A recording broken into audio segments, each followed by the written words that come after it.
세상에 아무런 희망이 없다는 듯이 영혼 하나 없는 얼굴을 하고 그냥 앉아서 이러고 있는 거예요. 나루토에 나오는 마을 같다. 나 이제 못 가. 나 숙소 가야 돼. 나 진짜 안 돼 이제. 이번 여행을 하면서 제가 찬 시계는 이렇게 두 개입니다. 둘 다 카시오 시계인데 저는 일본인 하면 떠오르는 게 두 가지가 있어요. 첫 번째는 이 시계가 보여주는 것처럼 MQ24가 보여주는 것처럼 보수적이고 답답한 면이 있다. 근데 그 안에는 이렇게 좀 질서정연하고 컴팩트하고 실용적이고 아기자기하고 이런 장점도 있는 것 같습니다. 그런 느낌의 시계 하나랑 일본이 또 그런 반면에 창의적인 면도 있잖아요. 계산기로 만든 시계라니 멋지잖아요. 그래서 이걸 찼습니다. 별 의미 없고 그냥 이렇게 두 개 차고 다녔는데 편해서 좋았습니다. 니폰노 트라디셔널 악기다. 악기. 사실 코프다. 도리. 안녕하세요. 제가 일본 여행을 와서 한 3일 정도 있었는데 물론 제가 일본을 처음 온 건 아니지만 시계 유튜브를 하니까 영상 하나 찍어야겠다는 생각을 하면서 일본을 둘러보니까 왜 일본의 시계 문화와 우리나라의 시계 문화는 다를까? 그 원인들이 제 눈에 보이기 시작하더라고요. 일단 일본과 한국의 시계 문화가 어떻게 다르냐, 되게 많은 사람들이 시계를 차고 훨씬 더 넓은 스펙트럼의 시계를 좋아하는 것 같습니다. 그걸 객관적으로 보여주는 게 우리나라에는 중고샵의 밀도가 가장 높은 게 제가 봤을 때 압구정이라고 생각하는데 압구정 정도의 그 시계 매장의 밀집도가 도쿄 도심도 아니고 회사 건물이 있고 유동인구가 있는 지역에 가면 있습니다. 거기다가 우리나라는 길 가다가 절반 이상은 시계를 당연히 안 차고 있고 차고 있더라도 대부분 스마트워치죠.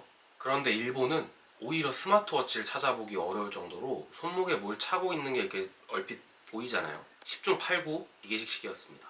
이런 차이가 있는 이유가 무엇이냐? 첫 번째, 일단은 이 사람들이 가지고 있는 어떤 격식에 대한 집착이라고 해야 할까요? 제가 일본에 와서 가장 멋있다고 느꼈던 게 뭐냐면 오래된 택시였어요. 우리나라에서는 더 이상 택시로 쓸 수 없을 만큼 연수가 쌓인 차인데요. 딱 봐도 정말 깨끗하게 반질반질하게 세차를 잘 해놨고 안에는 머리부터 발끝까지 유니폼을 풀 장착한 기사님이 운전을 하고 계세요.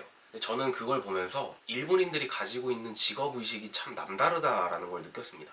또한 어떤 한 물건을 오래오래 깨끗하게 잘 관리해서 아껴 쓰는 그들의 모습을 볼 수 있었습니다. 식당에 가도 일본인들이 왜 저렇게까지 하지? 라는 생각이 들 만큼 너무너무 친절하잖아요. 마트 같은 데서 재고를 정리하고 있던 직원에게 뭐 하나만 질문을 해도 저에게 거의 10분을 할애할 정도로 우리나라에서 상상할 수 없는 일이죠. 정말 친절한데 이 사람들이 가지고 있는 직업정신이 참 투철하구나. 그리고 일본 하면 우리가 흔히 떠올리는 게 단정한 유니폼이죠. 일본 교복은 또 우리나라 교복보다 훨씬 더 격식 있잖아요. 그런 데서 오는 격식을 굉장히 중요하게 생각하는 민족인 것 같다. 일본인들은 조금은 불편함을 감수하더라도 아직은 좀 격식 있는 차림이라고 생각하는 손목시계를 많이 착용하는 것 같습니다. 두 번째는 어느 정도는 앞에서 말했던 오래된 검은 택시에서 비롯됩니다. 그것이 차가 됐건 시계가 됐건 뭐가 됐건 좋은 물건을 오래오래 잘 관리해서 아직까지도 쓰고 있는 이거는 참 바람직한 시계인의 모습이지 않나 이런 생각도 들더라고요. 그리고 의류 빈티지 샵에서도 그런 걸 많이 느낄 수 있었는데 우리나라는 보통 구제샵이라고 그러죠. 그런데 가면 무게를 달아가지고 가격을 매길 정도로 저렴하게 그런 의류들을 판매를 하는데요. 여기는 우리나라에서 뭐 연남동 정도 가야 볼 수 있는 잘 셀렉된 빈티지 샵들이 길거리에 굉장히 많아요. 그리고 오래된 옷을 남이 입던 헌옷이라고만 생각하지 않고 빈티지의 가치를 굉장히 높게 쳐주기 때문에 빈티지 샵 들어가서 가격표를 보면 살짝은 놀랄 수도 있는 그런 대우를 해줍니다. 그만큼 일본 사람들은 사람마다 다르겠지만 적어도 우리나라보다 많은 비율의 사람들이 물건을 오래오래 아껴 쓰는 경향이 있는 것 같다. 이런 생각도 저는 좀 들었습니다. 우리나라에서는 시계 회전이 굉장히 빨리 된다고 생각하거든요. 한 시계가 한 10년 정도 됐다고 하면 주인이 대여섯 번 정도 바뀌어 있는 경우도 많고 일본은 그런 경우가 적지 않나. 그리고 여담인데 일본의 오락실 옆엔 항상 빠찡코가 있습니다. 제가 빠찡코를 가서 조금 충격을 먹었어요. 이게 왜 그러냐면 오락실에선 제가 어떤 느낌을 받았냐면 일본인들이 우리나라 사람들보다 많이 순수하구나, 이런 단순한 게임을 저렇게 하하호호 웃으면서 즐길 수 있다니, 그런 사람들이 이렇게나 많다니, 이런 생각이 들었는데 바로 옆에 있는 빠칭코에 가니까 나이가 있으신 분들이 세상에 아무런 희망이 없다는 듯이 영혼 하나 없는 얼굴을 하고 그냥 앉아서 이러고 있는 거예요. 그 사람들이 불과 몇 년 전에는 옆에 있는 오락실에서 그냥 즐겁게 단순한 게임하면서 인형이나 뽑고 이러면서 재밌게 놀고 있었을 거 아닙니까?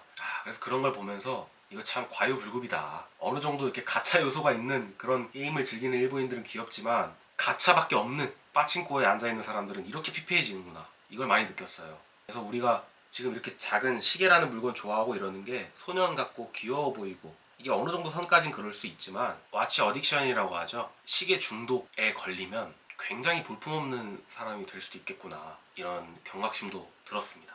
시계로 유튜브까지 하는 제가 할 말은 아닌 것 같지만요. 세 번째, 우리가 시계에 대한 인식이 어떤지를 한번 생각해 볼 필요가 있다고 생각합니다. 마니아들이나 시계 좋아하는 사람들은 사실 중요하지가 않아요. 그런 사람들은 어느 나라에나 있고 세상이 어떻든 간에 시계 좋아하고 많이 찰 겁니다. 그렇지 않은 사람들이 시계에 대해서 어떻게 생각하는지 생각해 봐야 된다고 봐요, 저는. 우리나라에서도 한 10년 전만 해도 남자든 여자든 그냥 하나 정도 있어서 밖에 나갈 때 차고 다니면 좋겠다 이런 생각을 했던 것 같아요. 저도 물론 그랬고 제 주변 사람들, 저희 부모님 세대까지도 항상 밖에 나갈 때 시계를 차고 다녔던 것 같아요. 절반 이상은. 그런데 지금은 전혀 그렇지가 않죠. 일본은 아직까지도 그게 남아있는 것 같다 이런 생각이 듭니다. 그 이유는 또 뭐냐 이걸 생각해보면 얘네들이 우리보다 훨씬 먼저 잘 살았잖아요. 그래서 아무 쓸모없는 물건인 시계, 그리고 그 중에서도 정말 쓸모없는 비싼 고급 시계에 관심을 먼저 가지게 됐고 그런 문화가 더 깊게 자리를 잡으면서 뭐 스마트워치의 출현, 격식 없는 복장의 유행 이런 것들의 영향에도 아직까지는 그런 인식이 버티고 있는 게 아닌가 이런 생각이 들더라고요.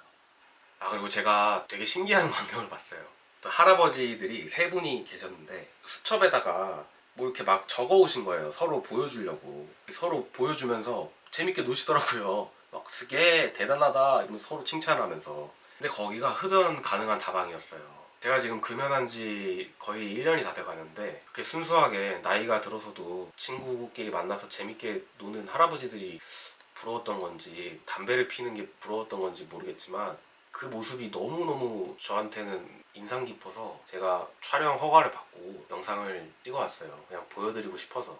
그리고 제가 미나세라는 일본 시계 브랜드 조금 관심이 있어 해요. 그래서 그 지하상가 골목 같은 데 지나다니다가 어떤 가게에서 사장님한테 미나세 시계 어디 가면 볼 수 있냐 여쭤봤더니 사장님도 이제 미나세 시계를 차고 계셨고요. 사장님이 이제 미나세에 대해서 신나게 설명을 해주시면서 이렇게 카탈로그를 주셨어요. 거기서 제가 느낀 게 뭐냐면 내가 시계에 관심이 있다는 걸 드러내면 일본 사람들은 굉장히 호의적이다 이런 걸 느꼈습니다. 끝! 제가 술도 먹고 이래가지고 횡설수설했는데 결국 결론이 뭐냐? 저는 이거 하나로 정리되는 것 같습니다. 그 일본의 검은 택시, 이번 나의 일본 여행은 일본 검은 택시였다. 유니폼을 딱 차려입고 자기 직업에 애정을 가지고 직업 정신으로 무장한 기사분들이 너무 멋있어 보였고 저는 그 차가 지금 제가 여태까지 세상 살면서 본 모든 차 중에 가장 멋있더라고요, 솔직히. 나중에 일본 가실 일 있으면 그런 생각을 가지고 한번 택시들을 봐보세요. 어쩌면 저랑 같은 생각을 하게 되실지도 몰라요. 이번 일본 영상은 망했다. 안녕히 계세요. 안녕히 계세요. 짜이젠.